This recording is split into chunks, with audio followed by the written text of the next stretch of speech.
How's it going, everyone? Welcome back to the channel.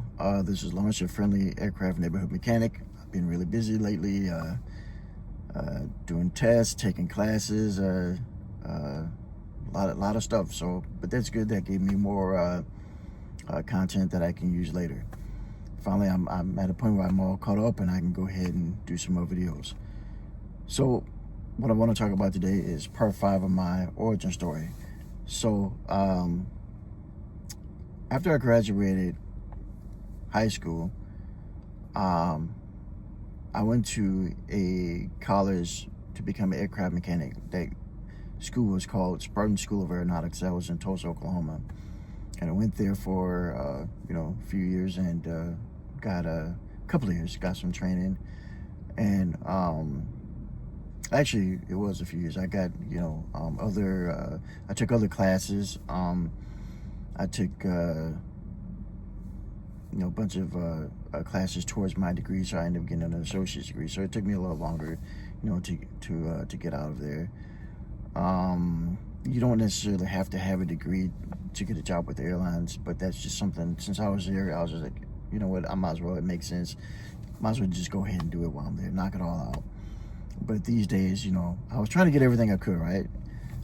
Aircraft mechanics were a dime a dozen, and I had to do whatever I had to do to stick out to get a job then. But these days, they'll hire you right out of school. I promise you that, because aircraft mechanics and pilots are in high demand. They'll hire you right out of school with just your license. That's really all you need to get going. And, you can even go back if you just wanted to get more education. You could do that anytime. So after I graduated from Spartan School of Aeronautics, I got a job at American Eagle Airlines. They're now called Envoy. And I guess they sold it off, but it's still run as the same, it's still run the same way. And they're still one of our subsidiaries, and they they do a lot of our connecting flights. So that's how they help out American. I worked there for 15 years. In that 15 years, when I first got hired, they didn't have any jets. They had turboprop planes. So that was interesting. Those are, for those of you that don't know, those are planes that have a prop, but it's powered by a jet engine. So they call those turboprop planes. I worked on the ATR 42s, ATR 72s as well. Like I said, those are interesting planes to work on. They're fun. I enjoyed them, and we did quite a bit of work on those.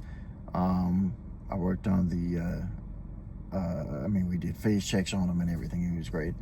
I worked on the Embraer 135s, 140s, and 145s also. And in addition to that, I worked on the CRJ 700s. So you can go look up these planes and see what they look like and get a feel for them. But I enjoyed working on, all those planes. They were very interesting to me, and that's what helped me to get to build a good foundation before I end up with aircraft maintenance, before I end up going to American. So then at American, when I came over to American, we have the 730 in Chicago anyway. Some places, I think in Miami, they have they still fly the 777. And in some other places, they may fly some other planes as well. I don't know. But in Chicago, we have the 737 NG, the 737 MAX, the Airbus 319, Airbus 320, the Airbus 321, and the Airbus Neo. Also, we have the 787-8, and we have the 787-9. So that makes up our whole fleet there in Chicago. And yes, these planes are different. You can there's just different things you can do. That's a particular download on one plane, and it's the same download, but on the Airbus. But you go to another Airbus, like a 321 or the 320 or whatever, and it's a little different. Not only that, but we merged with the U.S. Air, and then we have some of their planes, and we have our planes also. They're all painted like American, but because of that, there are some some differences between the planes.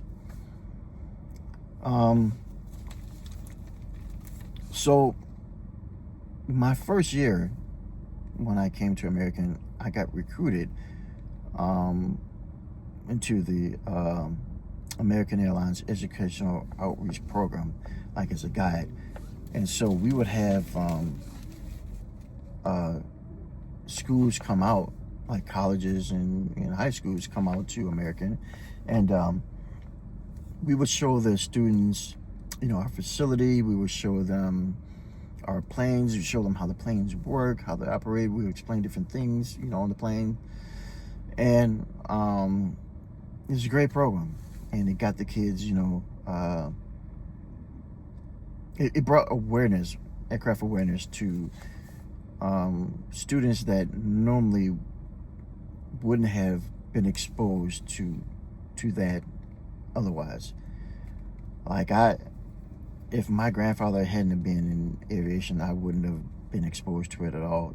By him, first of all, and then later on I got involved. But if it wasn't for that, it wouldn't have been on my radar at all. So fortunately, American had this program, and they were bringing kids out. So I did that for about 3 years, and the guy that was running the program, he decided to step down, and I didn't want to see that happen. My main concern were the kids. So I stepped up, and I kept the program going for another 2 years until American decided to kind of halt the program. I don't know where it's at right now. They may bring that back some other day. They didn't say they were, terminating it, for good. But so in total, I did that for about 5 years. And what I did also was, we had high schools, colleges, and grammar schools involved. And what I did was I brought a lot of the schools from the inner city, exposed them to aviation also, and brought them out.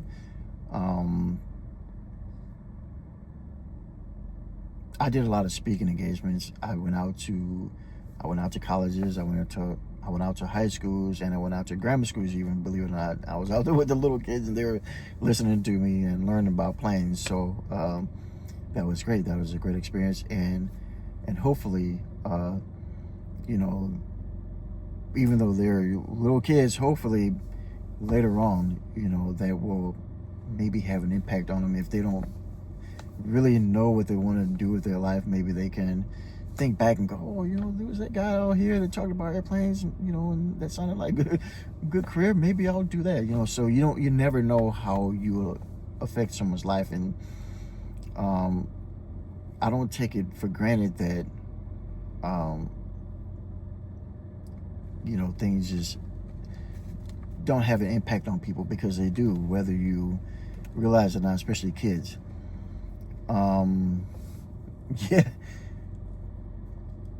Yeah, like my grandfather, he talked about planes all the time with me, and I wasn't thinking about becoming an aircraft mechanic, but years later, here I am. So he impressed upon me, whether he did it on purpose or not, he impressed upon me his experiences with planes and aviation, and that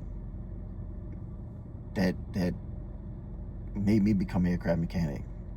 So you see what I'm saying? You never know. So and that's a good thing if you can influence someone in a positive way and lead them in a right direction, in a good direction, and in a good career path. That's a good thing. And if I can do that for others, that'd be great. So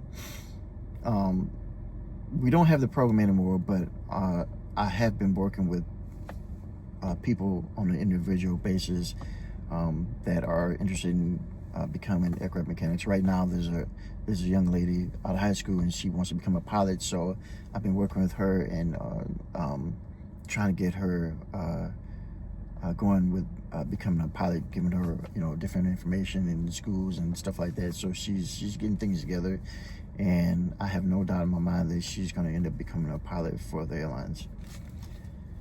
So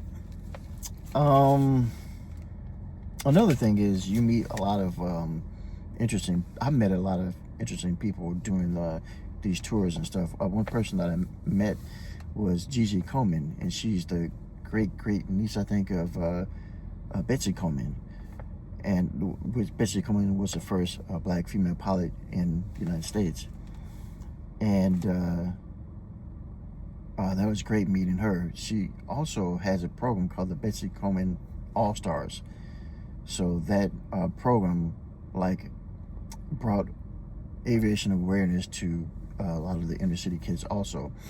The last time I talked to her, which is a while ago, she was working on the program being able to produce aircraft mechanics and possibly pilots as well. I think pilots as well too. So I don't know how far along she is in that program there with producing aircraft mechanics and pilots, but she was definitely in the beginning stages of it last time I talked to her. So it's been a while. She could have the program, you know, to where she's doing that now. I don't know, but if she doesn't, she will soon. So you guys go ahead and look up that's another name. Go ahead and look up Bettsie Coleman. Go ahead and look up Ji Ji Coleman. She's on Facebook. And she's on different things. And look up the Bettsie Coleman Allstars. That's another good program you can check out. So I just wanted to, you know, bring that information to you guys. Hopefully that helps you out. And I'll have more good information coming to you guys, good content. So if you like what you heard, go ahead and subscribe, give me a like, and leave a comment at the bottom. If you have any questions, go ahead and leave your questions, and I'll answer them as best as I can. Thanks for watching. Appreciate it. Bye.